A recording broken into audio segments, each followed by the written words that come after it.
De 14 à 29 ans, ce sont les âges requis pour pouvoir intégrer ce prestigieux peloton de la catégorie X30 Senior, la classe reine de la IAME Series Benelux et des différentes compétitions IAME X30 à l'international, à n'en pas douter.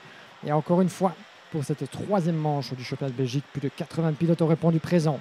Parmi eux, Ellie Goldstein avait déjà 2 victoires à son actif depuis l'entame du week-end, se pose plus que jamais en favori à sa propre succession. Toute la question est, un peu à la manière de Max Verstappen en Formule 1, qui aura le châssis et les reins suffisamment solides pour lui contester un nouveau titre jusqu'en fin de saison. Alessandro Tudiska se pose en poleman quelque peu surprise, c'est le cas de le dire, puisque ça fait plusieurs saisons qu'on assiste à la progression de Alessandro Tudiska, dont le talent n'est plus à démontrer, mais ça fait longtemps, et si je ne m'abuse, peut-être même la première fois qu'il se retrouve dans une position pareille en catégorie senior à ce niveau. Pole position qu'il est un petit peu tombé du ciel en quelque sorte après son excellent chrono de la première série qualificative. Les cieux se sont ouverts, empêchant les protagonistes d'améliorer, voire même d'espérer bien mieux que le temps qu'ils ont réalisé. Donc Tudiska s'est retrouvé avec la pole position entre les mains. Difficile évidemment à ce stade pour lui de convertir dans un résultat qu'il espérait, avec quelques débuts de course un peu plus difficiles, donc quelques boulons un peu resserrés dans le chef d'Alessandro Tudiska. C'est un peu plus normal, sachant qu'il se retrouve dans cette position de manière inédite face à une très forte concurrence. Mais le week-end est encore long. On va voir ce qu'il pourra faire dans cette nouvelle confrontation entre les groupes A et E. Tudiska contre Goldstein. Les feux s'éteignent. On est parti. Green, green, green. Et certains des pilotes ne semblent pas vraiment convaincus par la formation de la grille au milieu du peloton. Il n'en est rien. On est parti. Attention, contact là-bas avec un pilote qui se retrouve en bien fâcheuse posture, il n'a pas été touché, ça se passe plutôt bien pour l'entièreté des autres compétiteurs dans la première séquence de virage. C'est toujours un peu chahuté évidemment ici à Genk, alors que devant Tudiska, on a profité pour prendre la poudre d'escampette. Il n'en est, contrairement à Ellie Goldstein. Goldstein qui s'est lancé depuis la première ligne et qui se retrouve englué dans le peloton là-bas. Alors que nous avons ici très bon départ, je pense que c'est le numéro 283. Loris Sachs qui a pris un envol somptueux là-bas pour se glisser déjà en deuxième position avant la fin du premier tour. Loris Sachs qui n'était que 7e, il vient de remonter 4 places. Et bien voilà déjà à la poursuite de Alessandro Tudiska qui a conservé l'avantage de la pole position. Adam Lazari est 3e. Voilà Goldstein qui entame déjà sa remontée.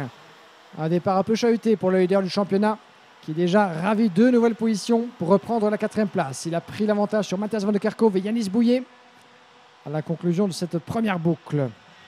Tudiska n'en demandait pas mieux évidemment pour creuser l'écart. 1 seconde 1 d'avance après un tour de bouclé. Loris Sachs 2e après son excellent envol. Adam Lazari 3. Ellie Goldstein 4 devant Van de Kerkhove, Yanis Bouillet, Delano Wellens, Hugo Besson, Lucas Degrange et Nigel Hendricks qui ferment le top 10. Nous sommes ici à bord de 2,57. Hugo Besson, le pilote français, juste devant le numéro 212. Il s'agit de Delano Wellens. C'était là en pleine bagarre pour le gain de la 8e place. Le peloton qui commence un petit peu à s'étirer. La chasse à Alessandro Tudiska est lancée. 1 seconde 1 au précédent pointage. Voyons voir si Alessandro est parvenu à profiter de cet écart bel et bien bâti au premier tour pour creuser encore davantage. 2 dixièmes de perdu pour Tudiska qui a tourné en 56.4, 56.2 pour Loris Sachs. Ça la joue au niveau course-poursuite pour l'instant. Loris Sachs, Lazari et Ellie Goldstein. Pour l'instant, 2, 3 et 4. Goldstein qui, évidemment, en veut plus, prend l'avantage sur Lazari au virage numéro 5. Son ancienne équipe du EGP Racing Team, représentée par Adam Lazari dans cette épreuve. Goldstein, désormais, donc, installé en 3e position. Sa prochaine proie, elle se nomme Loris Sachs, le pilote en 2e position, qui est de Danemark, le numéro 283 du team Falcon Racing. Loris Sachs, pour l'instant, depuis l'entame du championnat, où est-il concrètement dans la compétition en dehors du top 20? Loris Sachs, j'en ai bien peur pour lui, qui a besoin évidemment de solides points, d'un bon week-end peut-être pour se refaire après une entame de championnat, pas forcément à la hauteur de ses espérances. Dans le reste du classement de ce top 10, Matthias Van de Kerkhove, bien installé également, l'un des équipiers d'Alessandro Tudiska du team RSD.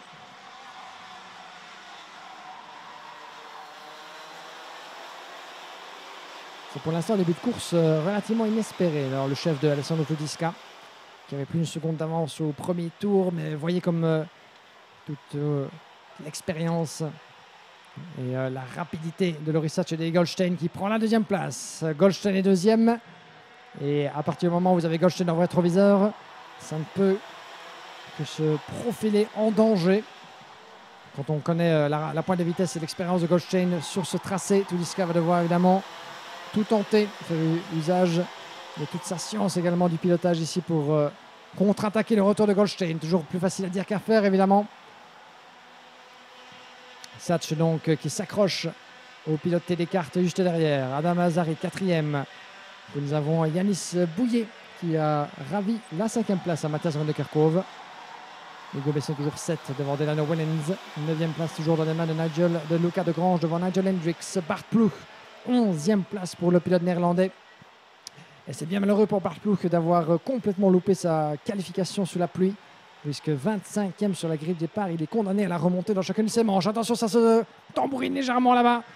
Et ça commence un petit peu à sentir le roussi pour Alessandro Tudiska, qui après avoir perdu la tête, eh bien, perd la 2e place au profit de Loris Hatch. Adam Lazari pour lui réserver par essor.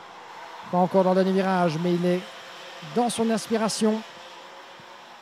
Le pilote GP qui nous vient des Émirats Arabes Unis, qui va tenter de prendre la 3e place des mains d'Alessandro Tudiska, qui ne se laisse pas faire, évidemment, qui défend vaillamment cette 3e place. Oh, une légère touchette là-bas. Légère touchette dans le virage numéro 2. Tudiska est parvenu à garder le contrôle de sa machine. C'est un premier avertissement évidemment et ça se solde par un dépassement. La porte est ouverte et Yann Bouvier en profite également pour s'engouffrer dans la brèche. Tudiska est malheureusement pour lui sur l'extérieur de la trajectoire. Il parvient toutefois à retarder légèrement son freinage dans le virage numéro 6. Conserve l'avantage et renvoie Yann Bouillet bien, dans les griffes de Matthias Van de Kerkhove en 6e place. Van de Kerkhove donc un des équipiers d'Alessandro Tudiska du pilote RSD contre Yann Bouillet. Le pilote numéro 214 qui évolue ce week-end sous l'école du team RSD également. Donc différentes livrées en fait entre ces trois-là.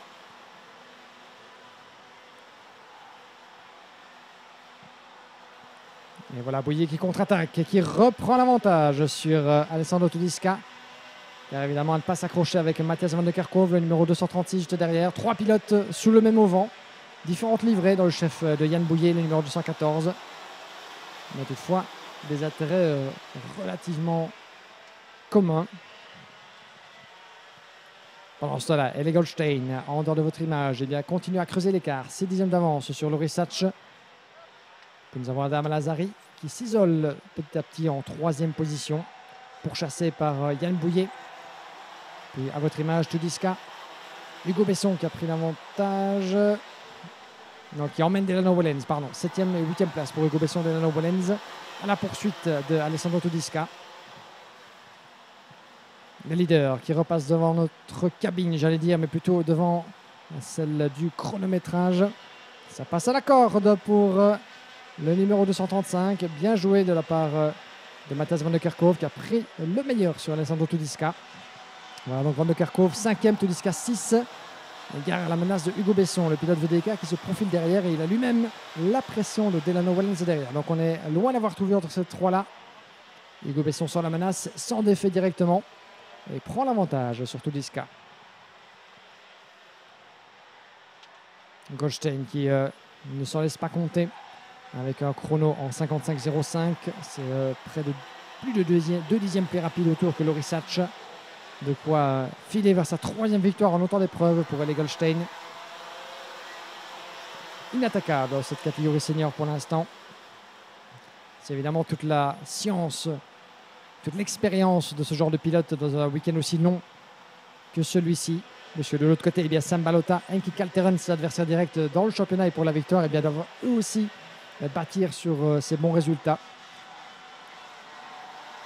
Un week-end se gagne en piste, mais aussi en dehors, puisque d'un point de vue psychologique, il faut parvenir à garder la tête froide, même quand on voit son adversaire direct eh bien, empiler les victoires, comme c'est le cas pour l'instant de Eli Goldstein, qui n'a pour l'instant aucune opposition dans son groupe. Certains diront que Alessandro Tudiska, évidemment, qui se retrouve pour la première fois dans cette position, manque encore évidemment une certaine expérience dans la gestion de ses courses depuis la pole. Alors qu'à la corde ici, ça passe dans le virage numéro 10 pour le numéro 271. Bien joué de la part de Philippe Svedsen qui a pris le meilleur sur Xilan Bone pour la 18e place. La bataille qui se profile là-bas pour la deuxième position entre Lorisach et Adam Alazari. Et le voilà qui passe à la corde du virage numéro 2. C'est bien tenté, bien essayé, bien réussi. Mais ça pourrait être fatal pour Adam Alazari puisque c'est se mettre dans la position du pourchassé. Et juste avant une doublette de virage de 5 et 6 qui pourrait profiter à Lorisach. Il reste derrière pour l'instant. 1 minute, 11 secondes et un tour. Lorisach, le pilote Falcon en 3e position. Encore du temps évidemment pour contre-attaquer devant Adam Alazari qui regarde au-dessus de son épaule évidemment pour jauger de l'écart avec son adversaire qui est juste un petit mètre derrière. Ça va commencer à sentir le roussi. Le tout, c'est de gérer évidemment cette proximité de manière réfléchie, ne pas se précipiter dans une attaque que l'on pourrait regretter, qui pourrait nous faire perdre du temps. C'est toute la science évidemment, non seulement du kart mais aussi de la course de manière générale, de pouvoir travailler son adversaire, essayer de tout faire pour le déstabiliser, mais dans le même temps tenter une attaque pour perdre le moins de temps possible par rapport aux rivaux qu'on peut avoir derrière, maximiser le temps de piste, maximiser l'opportunité de dépassement. 1 seconde 4 à l'avance, Goldstein sur Adam Alazari. Le pilote de GP évidemment qui a d'autres chats à fouetter que de tenter de rester au contact du pilote TD Kart, puisque Lorisach convoite sa 2e position. Le droite, du virage numéro 10, l'enchaînement du 11, puis le virage numéro 12 et 13. 2 virages en un en quelque sorte, même si certains argueront que la sortie de courbe est davantage une ligne droite qu'un véritable vibreur. Nous sommes dans le dernier tour. Est-ce que Lorisach va tenter le tout pour le tout dans cette dernière révolution du karting de Genk? Ils sont séparés par à peine 2 mètres de distance, un peu moins. Ça pourrait également basculer entre Yann Bouyer et Matthias van der Kerkhove. Hugo Besson n'est pas loin. Il y a toujours le dilemme entre la tentation d'aller chercher cette position et le risque de tout perdre en cas de contact, en cas de dépassement mal jaugé.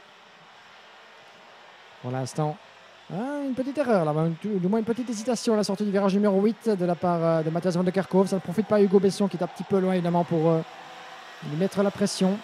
Adam Alazari toujours 2e. Lorisach bien accroché à son pare-choc arrière dans le dernier virage. Je pense qu'ils vont sagement rester dans leurs positions respectives. Drapeau à damier, victoire, le 3e de rang pour Eli Goldstein, en mode patron dans cette classe X30 senior depuis l'entame du week-end. Adam Alazari se pose en client. 2e position, son meilleur résultat pour l'instant, le pilote GP. Devant Lorisach, 3e, Yann Bouyer 4, Matthias van der Kerkhove qui boucle le top 5. Il nous restera donc après celle-ci 2 manches à vivre ensemble, chers amis, avant la pause de midi, opposant les groupes C, F, puis B contre D, toujours de la catégorie senior évidemment. L'accumulation de ces manches, synonyme de points dans l'optique du championnat, mais aussi bien de classement et de position avantageuse sur la grille de départ en vue des finales. Les finales qui nous tiendront en haleine, je vous le rappelle, en senior, sur le coup de 17h10 pour la finale B et 17h35 pour la finale A et les 36 meilleurs du peloton qui s'élancera en pole position. Un candidat évidemment qui émerge de ce peloton combien fourni, Eli Goldstein, victorieux, 3 courses, 3 victoires pour le pilote bruxellois. Adam Alazari, 2e position, Lorisach 3, Yann Bouyer 4, Matthias van der Kerkhove 5, suivi de Hugo Besson, Alessandro Tudisca, Delano Wellens, Edward Garcia, Nigel Hendricks, Angelo Melli, Bart Ploeg 12e, qui continue de grappiller tant que faire se peut. Matteo van der Kerkhove 13, suivi de Luca Degrange, Solen Knoll, Quentin Hanoul, Gaëtan de Brabander, Philippe Svedsen 18e. Et dans la deuxième partie du classement, Alex Sauer 19, suivi de Ian Couture, Xilan Bone, Patrick Noël, Eduardo de Corte, Olivier Arno Weber, Rudy Everlinden, Ziming Wang, Matteo Diapiazza et Denis Bowman. 28 pilotes au départ, 28 pilotes à l'arrivée, me semble-t-il. C'est toujours une bonne nouvelle. Une petite pause et puis on revient de plus belle sur le karting de Genk avec l'opposition entre les groupes C et F, toujours de la catégorie des seniors, avec en pole position dans cette épreuve Ian Eijkmans et François Delati à ses côtés.